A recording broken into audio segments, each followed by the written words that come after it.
Dr. Brun-Mercer comes to talk to us on the topic of My Stories Matter, Culturally Responsive Activities for the Multilingual Classroom. Nicole Brun-Mercer holds a PhD in Applied Linguistics from Northern Arizona University in Flagstaff, Arizona. She's currently the Associate Director of English Language Support Programs at Boise State University.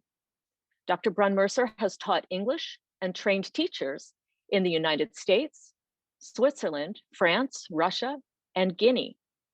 That's a nice grab bag of countries.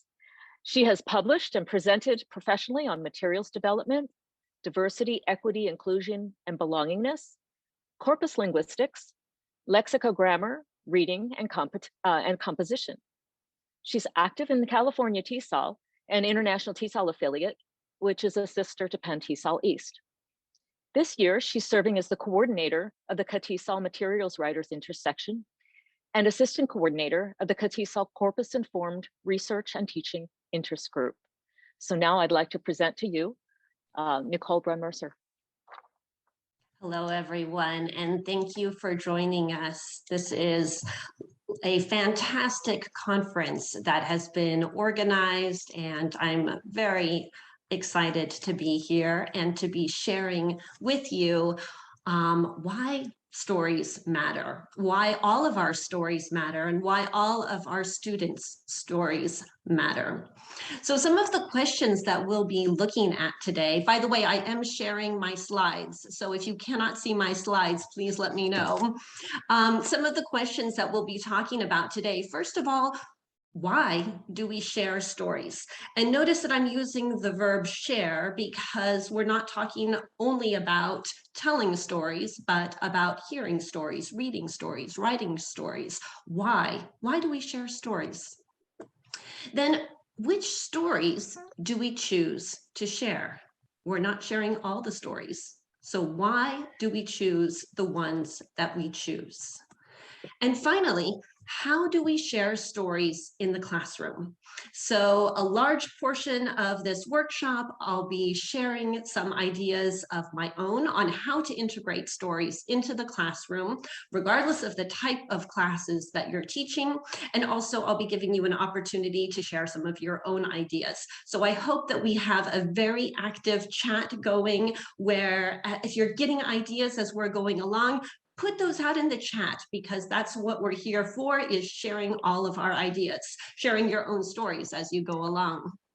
So as you're listening to the presentation, thinking about the ideas, also be thinking about what your own stories are. Notice I do use stories in the plural because we all have multiple stories. And think also about your students. What are their stories? So let's get started. Why do we share stories? I've left this slide completely, well, as blank as I possibly could, because I'd like to have a clean slate here as you think about this. Put your ideas in the chat. Why do we share stories? I'm hoping to see an active chat here as people put up some ideas. I'll give you about a minute. Oh, good. I already see some of the chat. Oh, yes, that's what I like to see, a lot of chat, to feel connected to others. Yes, look at that. So many connection. Reach out to others for compassion, to amplify the content. Great. To inspire, personalized lessons. Great. To amuse, affirmation, personalize. These are great ideas. Yes, keep them coming. Keep them coming. Great. As you think of more, please feel free to share more. I love to see an active chat going along as we do these workshops. Here are a few ideas, but I think you had a lot better ideas, and we'll be coming up with some more as well by the end of this workshop. So yes, to inspire, to teach, to learn, to share information, to connect, to make things stick. Those are all reasons that we share stories. So stories are powerful. They do a lot. And because they're so powerful, we have to be very intentional about the stories that we choose to share. So let's think for a moment about the stories that we share the stories we share in our own lives, the stories that we're sharing in the classroom, the stories that we're encouraging our students to share in the classroom. As Solnit wrote, one of the battles of our time is about who the story is about, who matters, and who decides. Because people whose stories are told, those are the people who have power. When your voice is heard, you feel powerful. And that's precisely how we want our students to feel in the classroom, right? We want them to feel like they are empowered in the classroom. They walk out of the classroom saying, yes, I have a place where my voice is heard, where my voice matters. And so it's really important that we think about how we can create a class context, a community where we're going to be sharing stories in order to give our students voices, a place where they feel comfortable also expressing their voices. So as I was thinking about the power of storytelling and the importance of incorporating stories into the classroom, I came across a fantastic work on storytelling or story sharing, again, as I call it, that distinguishes 4 types of stories: stock stories, concealed stories, resistance stories, and transformative stories, also known as counter storytelling. This work I strongly encourage you to look into. There are a lot of really great activities that you can just put right into the classroom. And I'll be talking about what each of these different types of stories is. And I'll give you some examples, because I think when you see the examples, it's a lot easier to see the distinctions between these types of stories and why they're all important. They all have a place in the classroom. So I'm going to start with stock stories. Stock stories are the status quo, traditional stories, the kind of thing you read in K through 12 textbooks in the United States, kind of the mainstream media perspective of stories. And to give you an example of that, a stock story would be that the indigenous peoples of North America and immigrants from Europe peacefully shared the land. That would be a stock story, something you would typically read in a K through 12 textbook in the United States. A concealed story would be that I'm trying to, I always have a problem moving around my people. I have all my video in the corner there. All right. Concealed story would be, for example, one where we don't hear the story as often. It's a true story, but one that we don't talk about. For example, the indigenous peoples of North America were forcibly displaced from their land from the Indian Removal Act of 1830. So it's a story that is not told as often, and it holds an important place. It's also a story that should be told. A resistance story, similar to a concealed story, but also shows resistance to the stock story, resistance to the status quo, fighting against the status quo. For example, many indigenous people resisted the forced displacement and were imprisoned or killed. That would be a resistance story.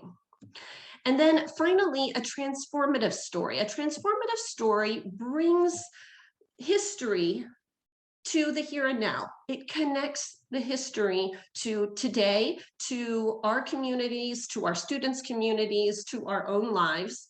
So an example would be land acknowledgements. Land acknowledgements are opportunities to raise awareness of the history of the land we're currently living and working on, to acknowledge our place within that history, and to honor and celebrate the indigenous peoples living in our communities.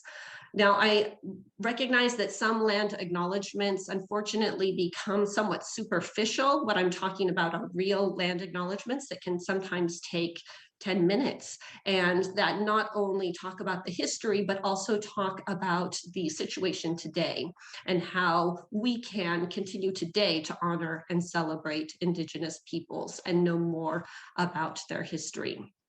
So these are some examples so that you see what each type of story is. And I'll be giving you a lot more examples specifically for in the classroom in just a moment. So why is this framework even worth exploring? Well, for a number of reasons. First of all, stock stories can be changed. Solnit wrote even the most foundational stories can be changed. But it's important to recognize, to talk about those stock stories, because if you don't recognize the stock stories, you can't move past the stock stories. Concealed and resistant stories are more inclusive and culturally responsible. They bring in more diverse voices. Stories can give them, meaning minority communities, a voice and reveal that other people have similar experiences. That's from Delgado and Stefanczyk. So it's important to bring in these concealed and resistant stories because our stories here, our students hear voices that they can recognize, voices that they can identify with. And when they hear those voices that they recognize, that speak to them, they also feel like they are in a place where they're safe to share their own stories, stories about themselves, stories about their communities. Which brings us to the transformative stories, which really empower learners. And when students feel they can tell their own stories, that their stories matter, that we want to hear their stories, then they feel like they really have a place of belonging. And this reminds me of the Freire quote, "Whoever teaches learns in the act of teaching, and whoever learns teaches in the act of learning." So when our students tell their own stories, we learn from them, we learn from their stories, and it becomes an important connection for students and teachers. It's very empowering for the students themselves and very rewarding and interesting for instructors. So I've got a number of questions that I'm hoping you can be thinking about as we move into the part about how to put this story sharing framework into the classroom. As we think about our own classrooms and what we can do to bring stories into the classrooms, please think about, first of all, the relationship between stories and culturally responsible or culturally responsive materials. For example, why do we share stock stories? Who decides which stock stories to share? In what ways are concealed, resistance, and transformative stories more culturally responsive than stock stories? And then as we move toward culturally responsive story sharing, you can think about the questions: which stock stories have changed? Which stock stories will you help change?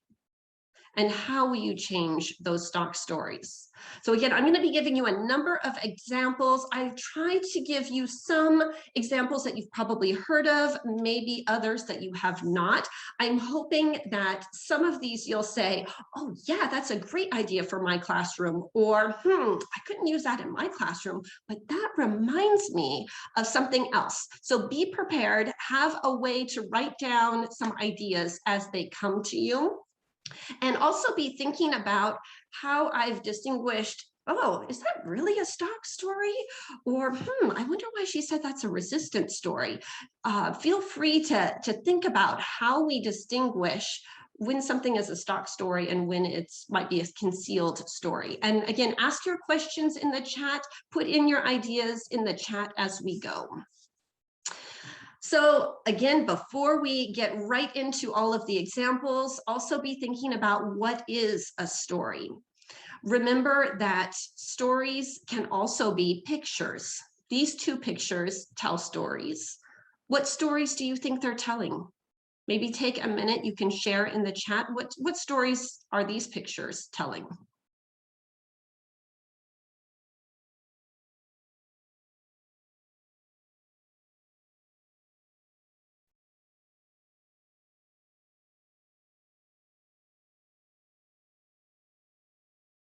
Think about also your own classes. If you think about the books that you use, what images are on those books?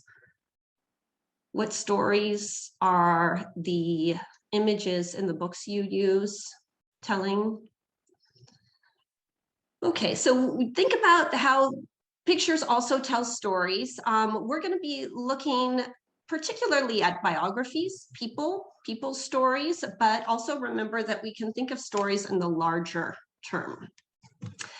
So this is the fun part. So when we think about putting these stories into our materials development, into our classrooms, we should be thinking about how we can choose the stories we share more intentionally as we build lessons that support reading, writing, listening, speaking, grammar, vocabulary, content-based learning, project-based learning, everything that you're doing in the classroom.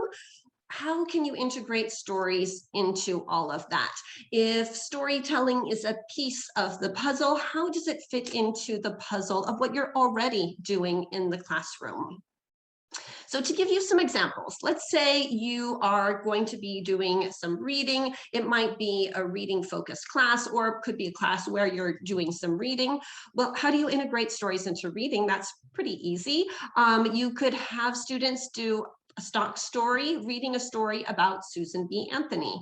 So when we talk about the women's suffrage movement, typically Susan B. Anthony is one of the first figures, or maybe the second figure that comes to mind. So she is more of a stock story. But there were a lot of other people who were very involved in the women's suffrage movement in the United States. What about Frances Harper? She was a Black woman in America, and her story is not as well known in spite of the fact that she did so much for the women's suffrage movement. A resistance story. What about I.W. Wells? Again, she was a Black woman in the United States. And I consider hers to be a resistance story because when she was told by white women suffragists that it might be better for her not to march with them, she still went because she understood that the women's suffrage movement was not about white women in the United States. It was about all women in the United States. So hers is a resistance story. You could also have students read a transformative story, read about the Voting Rights Alliance. I consider this to be a transformative story because it brings voting rights to the here and now. What is being done in order to ensure voting rights in the United States? So those are just a few examples of different types of stories for reading. What about for writing? If you wanted a stock story, you could have students write a blog post as if they were Albert Einstein. Albert Einstein is probably one of the most famous immigrants to the United States, but there were a lot of other immigrants to the United States who were extremely successful, who accomplished incredible things. A concealed story might be to write a blog post as if you were Anousheh Ansari. She is an Iranian-American engineer and social entrepreneur. A resistance story, write a blog post as if you were Chimamanda Ngozi Adichie. She is a Nigerian and American and writes a great deal and also is an inspirational speaker. A transformative story, write a blog post as you in 10 years. And what I like about this is it really empowers students, particularly if you have a group of maybe a group of refugees, maybe a group of immigrants who have come to the United States. You've been talking about immigrants who have done incredible things. You can have them write their own blog post from the perspective of what they've done 10 years from now. And it's also very empowering as they think about everything that they can still accomplish. Listening task examples, a stock story might be to listen to a Lebanese American woman talk about the business that she runs. A concealed story, listen to a Lebanese American woman talk about the racism, sexism, and religious intolerance she encountered while attempting to secure funding for her new business. Again, the concealed story is the story that is not often told. A resistance story, listen to these talks on I Fund Women and Muslim Women Business Network. So groups that are fighting against any sexism or racism or religious intolerance preventing business people from excelling and succeeding in their work. And transformative story, listen to a panel of female Muslim American business owners in your community talking about local support. So again, you're bringing it into the here and now to the communities that are closest to our students. Now it's your turn, and I'm hoping, Stephanie, that we can put everyone into breakout rooms. I'm not sure how many breakout rooms we have available. So while we're trying to work on the logistics, maybe you could start to note down some ideas. You can do the thinking part, and hopefully we'll have a chance to share that out. I'd like you to imagine your classes, one of your classes or several of your classes, and think about how you might integrate stories into a speaking assignment. So think about stock stories, concealed stories, resistant stories, transformative stories, or just kind of get some ideas brainstorming as you consider how you might put stories into your own classroom. So I'm going to maybe Nicole, how many briefly would you like? Yes. How many rooms would you like? I'm sorry to interrupt. Well, I think it would be great. I mean, if we could have not too big of groups, I think 4 people per group would be impossible. But however many groups we have, so that we can have some really good discussions. Okay, great. I will get on that. And then whenever you're ready, I can open those up. I think we could go ahead and open those up now and maybe take about 10 minutes for the groups to talk. 6, 7 minutes.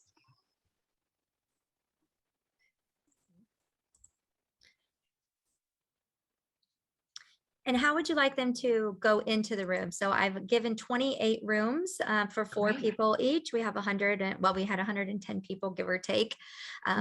So how would you like them to be assigned? You know, I think just assigned randomly. I had originally been thinking, oh, we could do it like a K through 12 group. And then I thought, you know, I tend to have the greatest activities in my classes that come from brainstorming sessions with people all over. So I think it would be fun to just put them in randomly, and everyone can just share their ideas together. Okay, so let's just have people join rooms then, just like we did for breakout sessions. You can join a room, and you can see when you click on it how many people are in that room. So that's probably the easiest with the sheer number that we have. Yes. So, yeah, so they should be open now for people to join. Great. So everyone share your ideas in your groups, and consider you've got about 6 or 7 minutes. So everyone has maybe, let's say 2 minutes each to talk about your ideas.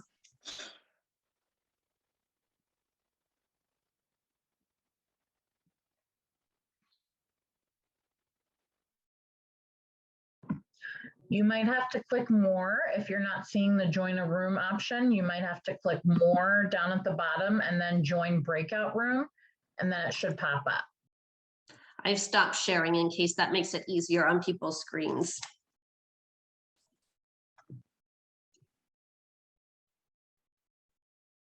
And if you're having trouble or you don't feel like joining a breakout room, that's okay too. You can write your ideas in the chat or just take notes to yourself. That's fine. Gail, were you able to find it?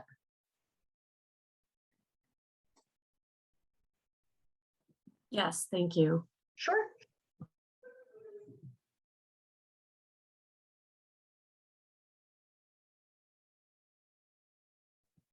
There are an awful lot of people in room 20 though, just saying. Uh-oh.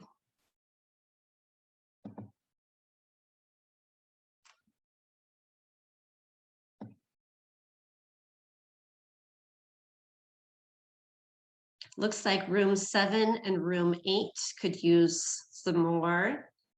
Room 11 and room 12. I'm just going to hang out here, Melissa. I'm helping people to get to where they need to go.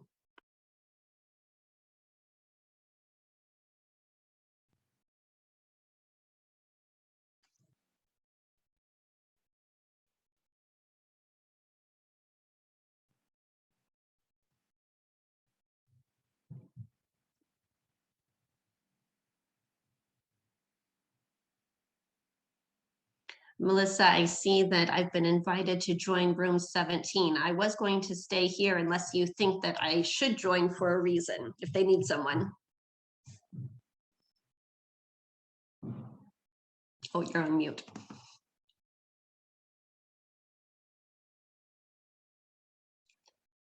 Melissa, I don't know if you're talking, but you're on mute. Oh no, sorry about that. They should be all joined, hopefully. Sorry, you don't have to join, of course. I apologize for putting you in a room. I'm just trying to get everyone as soon as possible. Yes, exactly. And thank you for managing that for me. Sure, we made a note to put people to make sure you were updated on Zoom so you could join yourself, but sometimes there's glitches, so. Mhm. And some people might not want to join though, Melissa. Dr. Brun-Mercer also said people, if you choose to not join, you can think about it themselves. So I wouldn't worry about it if people are not joining. If anybody needs Absolutely. help, please let us know and we are happy to help you join a room. I think everyone has now been assigned a room, so. Yes, and everyone who is still here, that is great. Feel free to write your ideas in the chat. I love to see the active chat. I hope that I will have maybe access to the transcript of the chat so that I can read through it later, because I'm not going to have time now. But it's great to see all of the ideas. This is what I love about our conferences. You get so many great ideas.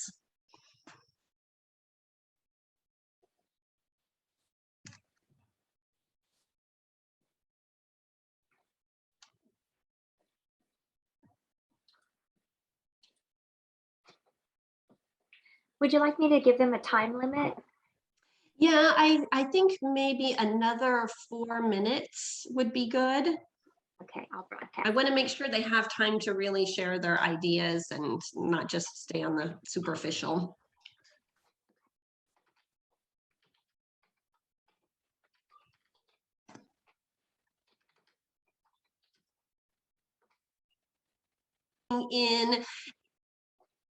If you had some great ideas that came up in your breakout rooms, feel free to add those in the chat. I know the chat can be such a great source of ideas. So please share those with the group. I'm not going to take too much time for you to share by unmuting yourselves. So use that chat, please. And it looks like almost everyone's back in now. Okay, great. Well, let's keep going. Thank you all for your ideas. Again, I do look forward to reading some of the ideas that you had in the chat. Please add them there because unfortunately, I was not able to be in all of your breakout rooms.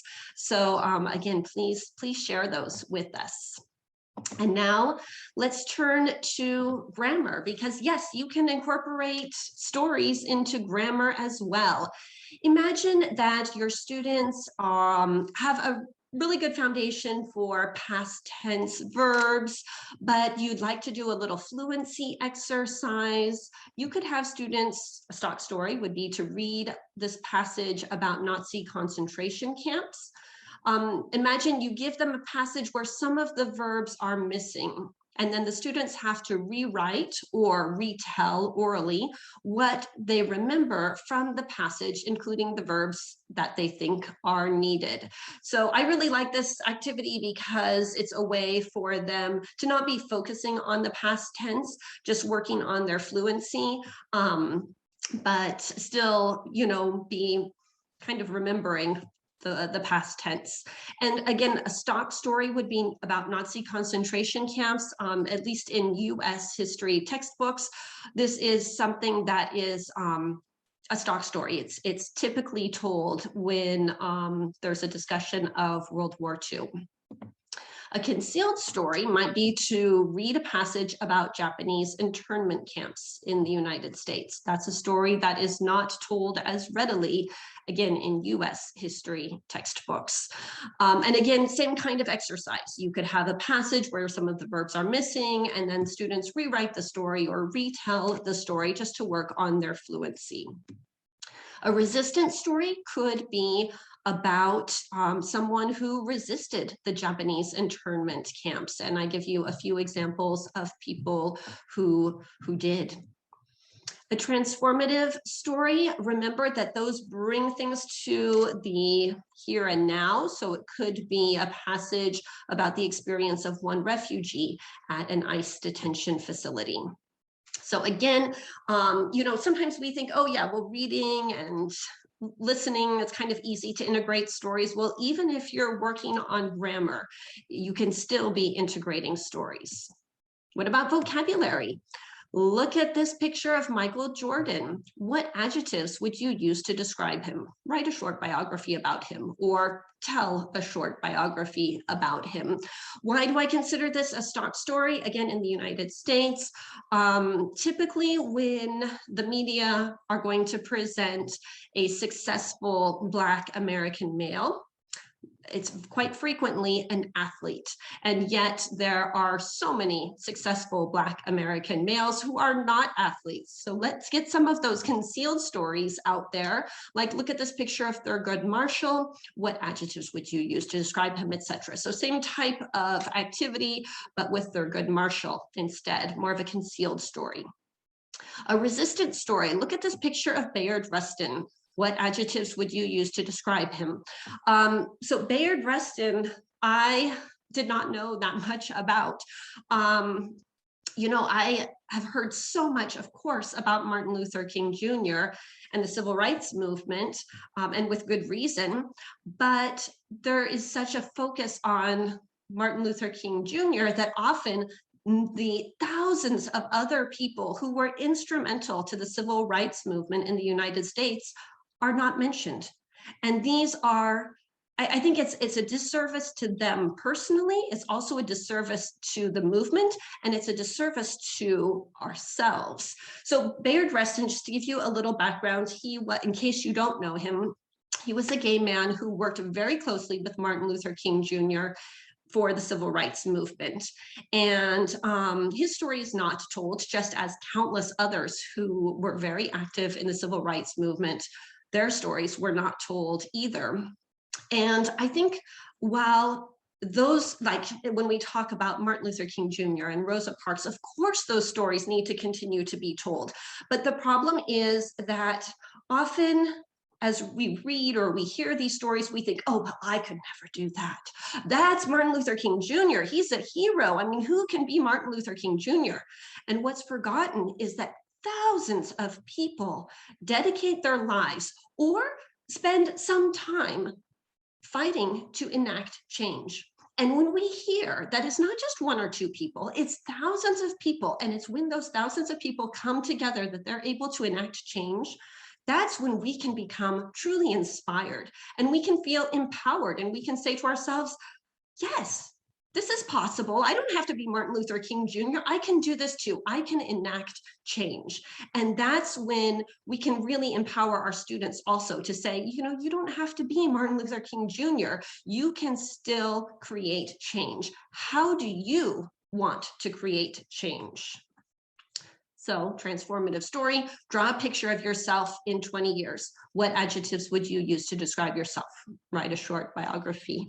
And again, it's putting the power in the students' hands, the power for them to choose their way and to say, yes, you too can do this. You too can create your own story for the future. Just a few content-based learning examples. Imagine that you are in a film class.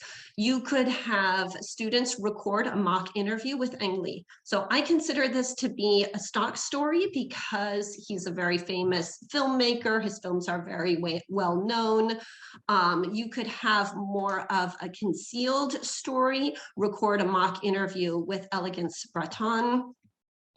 And by the way, if I'm happy to answer questions about these people, also happy if you do a little research. If you do not know Elegance Breton, really an interesting story. a filmmaker, and really, I almost think that he could be considered a resistance story as well.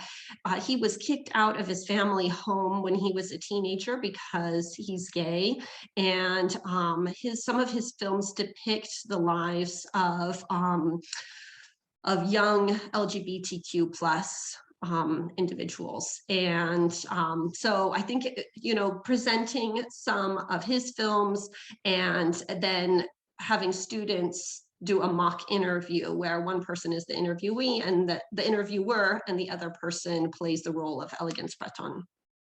A resistance story to record a mock interview with Khwaja Ahmad Abbas, an Indian filmmaker who fought against censorship of his films. A transformative story might be to record a mock interview with your classmate as a famous filmmaker. So this would be, for content-based learning, if you're doing films, you could do it with chemistry and famous chemists. You could do it with environmentalists if you're studying the environment. So again, if you have ideas, think about your classes. What are the themes that you're exploring in your classes now? What kind of stories could you bring into those classes? Project-based learning. So if you're working on politicians and you're having students do poster presentations, a stock story might be to do a poster presentation on Kamala Harris. And this is kind of interesting. As I was putting this together, I was thinking, is Kamala Harris a stock story now? Isn't that interesting to see how our stock stories are transformed, or how they change depending, and also it's not just through time our stock stories evolve, but also where we are in the United States, where we are in the world, the stock stories might be different. Something to think about. A concealed story might be to create and present a poster on Ana Brnabić, who is the Prime Minister of Serbia. A resistance story to create and present a poster on Wahid Ali, member of the House of Lords in the United Kingdom. And a transformative story to create and present a poster on a local politician. Again, bringing things to the here and now. Just some final thoughts as you think about bringing stories into your classes. First of all, the road to culturally responsive materials development is a process. So I encourage you all, I encourage myself to be understanding, respectful, and supportive of the different stages in which your students, your colleagues, and perhaps most importantly, you find yourselves. And I don't know if you remember at the beginning of the presentation when I was talking about, I was giving some examples of what each of the types of stories was. I mentioned land acknowledgements, and I put that in specifically as almost a reminder to myself, and I also wanted to mention it. I am not, I would not be adept at giving a land acknowledgement. Why? Because I am not knowledgeable enough of the Shoshone-Bannock and the Shoshone-Paiute tribes who, and they are I'm in Boise, Idaho, and they are the Native American tribes whose ancestral lands are here. And I don't know enough about them to present a land acknowledgement. And that's something that I recognize I need to work on. And I think all of us, if we consider this to be a journey as we learn more stories, I think that it's important to realize that it's not just, oh yeah, now I know all the stories there are to know. No, I am part of a process of learning. Another thought I had, if you're working in an environment that is hostile to DEIB, diversity, equity, inclusion, and belongingness, consider avoiding labels. For example, instead of talking about LGBTQ plus politicians, focus on the individuals instead. And I give you some examples of LGBTQ plus politicians. And I think that's true not just for for if you're in an environment that's hostile to those ideas. But I think in generally, we don't need to necessarily be labeling, but just ensuring that there are diverse voices being brought into the classroom. And also consider the importance and advantages of not lumping all LGBTQ+ politicians into one lesson, but rather focus on politicians and make sure the individuals you select represent diverse communities. So you're not just going to be bringing them in at one point in the class, but just making sure every time when you talk about immigrants, are the immigrants that you're mentioning from diverse identity? Do they have diverse identities? When you're talking about chemists, are you representing diverse communities as you talk about all these famous chemists? So always be thinking about that as you bring in the stories. Make sure your students receive positive reflections of their identities in the stories your materials are telling, and also positive reflections of identities not represented in the classroom. Just because they're not in your classroom doesn't mean that they're not important identities to be talking about. And finally, remember that storytelling can occur through examples and pictures, not just history and biographies. So coming back to our initial thoughts, you all had some fantastic ideas about why we share stories. I'd like to also add that we share stories to acknowledge, to empower, and to change. And perhaps you can think of a few more, which you are welcome to add in the chat now. I'm going to leave you now with those questions that I had at the beginning. Perhaps you have a clear idea or some examples. Why do we share stock stories? Who decides which stock stories will be shared? In what ways are concealed, resistance, and transformative stories more culturally responsive than stock stories? Which stock stories have changed? Which stock stories will you help change? And how will you change those stock stories? Thank you very much. My references are here, and I will be making this PowerPoint available to you so that you can have some of these ideas and the references as well. I'm going to stop sharing now and would love to have questions, comments, examples, ideas. Let's now take this time to share some more ideas.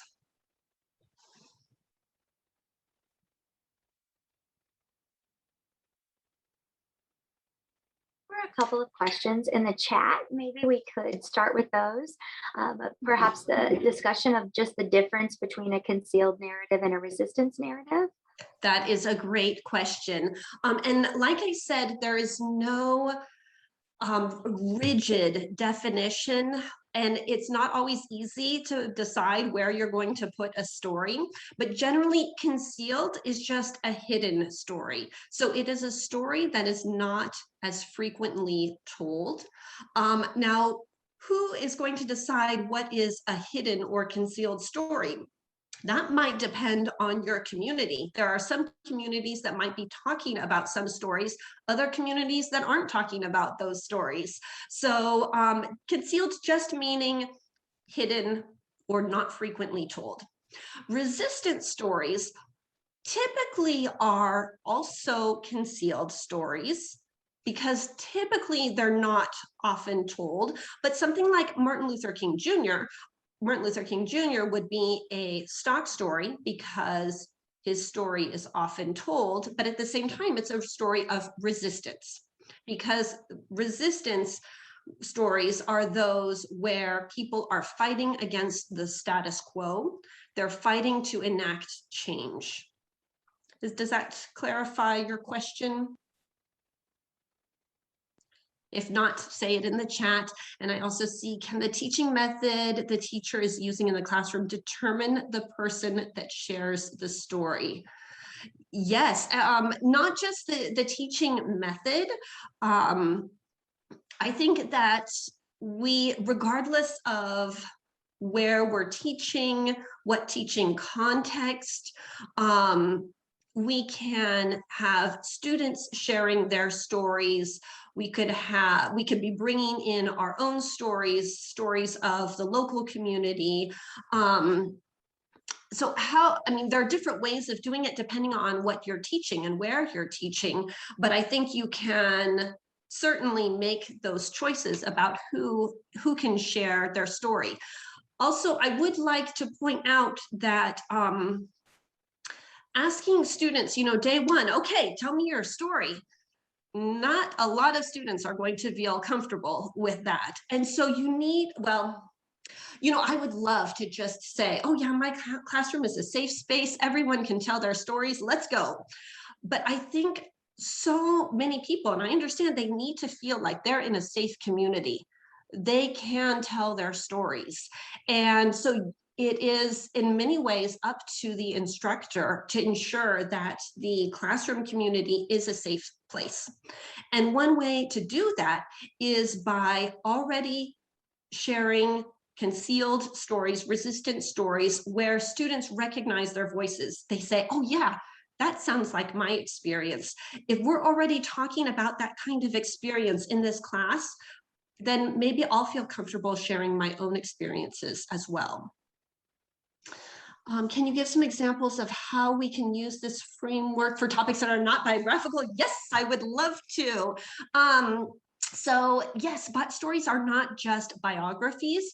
They are also like historical events. And so, one of the examples that I had up there was for World War II. So talking about Japanese internment camps. Now, a resistance story, I did have individuals who fought against the Japanese internment camps, but you can also present it as more the general historical event, or at the beginning when I talked about the Indian Removal Act. I can't, it's hard for me to even say the name of that act because just even in the name, it's difficult. You see the perspective of the time. But yes, the Indian Removal Act, that was not necessarily the story of one person or a few individuals, but it was the whole event. Let's see, other questions. Gail has I think, reflection at the end of the semester can be a visual representation of who the students were as writers at the beginning of the semester, who they are as writers now, and how they imagine they will be in the future when writing. Yes, and I love that transformational approach where you're asking students to reflect on their own process, who they want to become. And retell the definition of transformative story. Yes, so a transformative story is when you connect the past to the present and you connect a story from elsewhere to here. So you're bringing it to the here and now. So transformative generally is something that will relate directly to students as individuals or to students' communities. So again, when we went back to, I was talking about World War II, the Nazi concentration camps, the Japanese internment camps, those are historical examples of stories. And then if you think about the ICE detention facilities, that's bringing it to the present. So that would be a transformative story. Or if you are talking about, let's say, even if you're doing a content class, so you are teaching business and maybe it's like an international business class and there is a large multilingual population in your business class, you might be talking about famous business people. And you would want to talk about famous business people who have a very to have diverse backgrounds. And you could also ask students to reflect on who they will be as business people as well. That's the transformative story. It's bringing it to them, or talking about business people in their communities where they go out to local businesses and interview the professionals in their communities. Because it's their communities, it's closer to home, it's transformative. And yes, I will be sharing my slides with you. I would love to share them. Feel free to use any ideas, and most importantly, use those ideas to brainstorm your own. Let's see, classroom experience of sharing a resistance story. Was that, so that's from Mac. Are you referring to in my own classrooms? Yes. Yes, my own of sharing a resistance story. I can't think of it of good examples because I think, oh yeah. Can I give you a little background of my question? Please. Yes. So in the breakout room, we had a good conversation about sensitivities that these stories can bring up. Yes. A colleague pointed out that, you know, in one breakout room, in a classroom session, the stories of Uyghur Muslims were discussed, and a Chinese student reacted and saying that this is an incorrect story and their government is represented badly. So in our breakout room here, we did discuss how sensitive these matters can become in a classroom situation.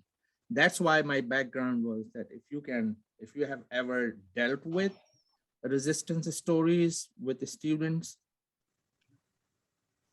Yes, and I think it's very important to understand that people will be interpreting the stories from their own perspective, their own experience, from their own knowledge. Yeah, that's a really good question. I think you have to be very aware of who your students are and what feelings might be raised by this.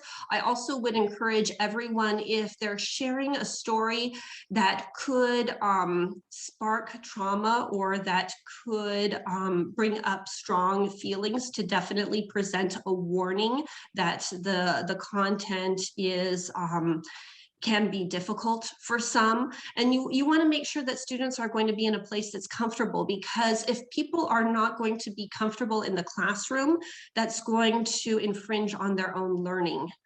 And although I've never had an experience where there's been a debate like you were discussing, I'm going to call it a debate, almost a conflict in perspective.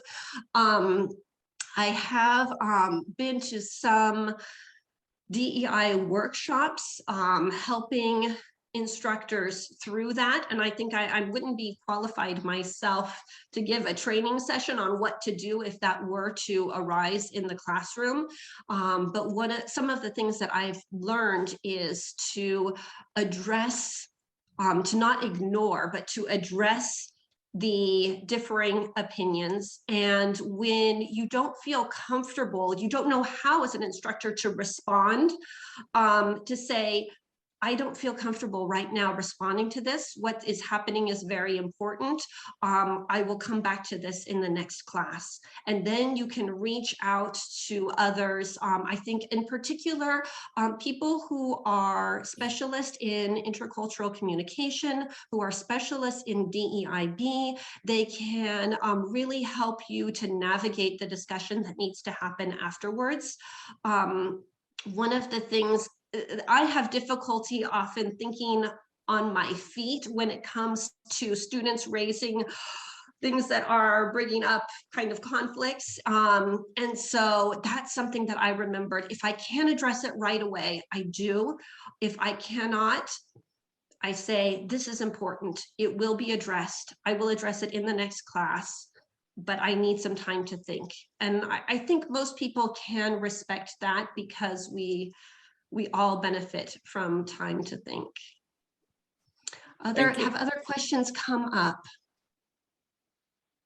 Some great comments in the chat. I definitely need to have this chat so I can look through everything. Thank you so much for sharing all of your ideas with us.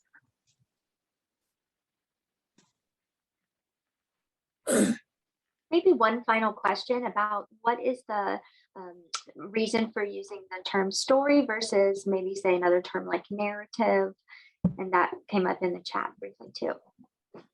Yes, I think we should ask Paul Nation about that. Paul Nation will be coming up and can maybe talk about the differences between a story and a narrative. It makes me want to do a little corpus search, to tell you the truth, to see how the two terms are used differently in what different contexts. I have story because that was Bell et al.'s phraseology. They were talking about stories, the stock story, but I love the term narrative also. And I will say, I'll get back to you after I've done my corpus search on the difference between narrative and story. Any other questions? I'm trying to scroll through here to find questions. Nicole, I have a question. Can you hear me? Yes. I really liked the way you've broken this down into the 4 types of narratives. What I did why? I don't. Okay. And I think that this is kind of a continuum, or it can be.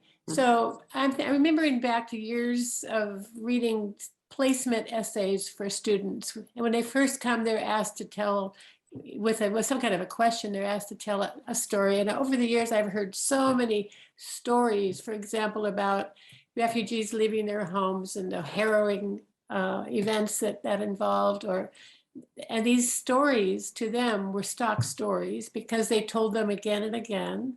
And they were often received well by their audience, their American audience.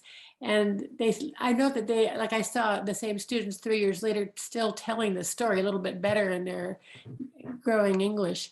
My point is, within a person, can't these distinctions change? And isn't that powerful for us to help guide students to move their own observations of things from being a stock observation to being a resistance one, or whatever is appropriate? So I don't think it needs to be just every story has a category. A story can move and have different categories. Absolutely. And I'm so glad you mentioned that. I realize I'm out of time, but I did want to mention that at Boise State University and the College of Western Idaho, we are organizing an event with our Refugee Speakers Bureau. We have a group of 4 refugees who are going to be sharing their experiences. They're not sharing their stories of fleeing their countries. They're sharing their stories of their educational experience and the professional success that came from having attained their degrees and what they've been able to accomplish. And that's the story that they want to tell. And that is, they're beautiful, beautiful stories. And I think within them, when they think about what are my stories, as you said, Cheryl, those ideas change. And yes, we can help guide them to change their stories. But I want to make sure that we leave enough time for Paul Nation. Real quick, building on the idea of how stories may not be categorized into these categories. In Germany, George Eckert Institute in Braunschweig, they have been doing this research on textbooks produced in different countries and the stories they tell about their neighbors. So the institute in Braunschweig, they started after the Second World War. And this is perhaps the world's biggest institute for looking at stories. So please Google it. And they offer lots of scholarships for scholars who are interested in stories. The name is George Eckert, Braunschweig, Germany, textbook research center. Thank you all. Thank you very much, Nicole, for speaking with us today. I think this is a really powerful presentation, and we're going to go home with a lot of meat for thought and conversation with our colleagues.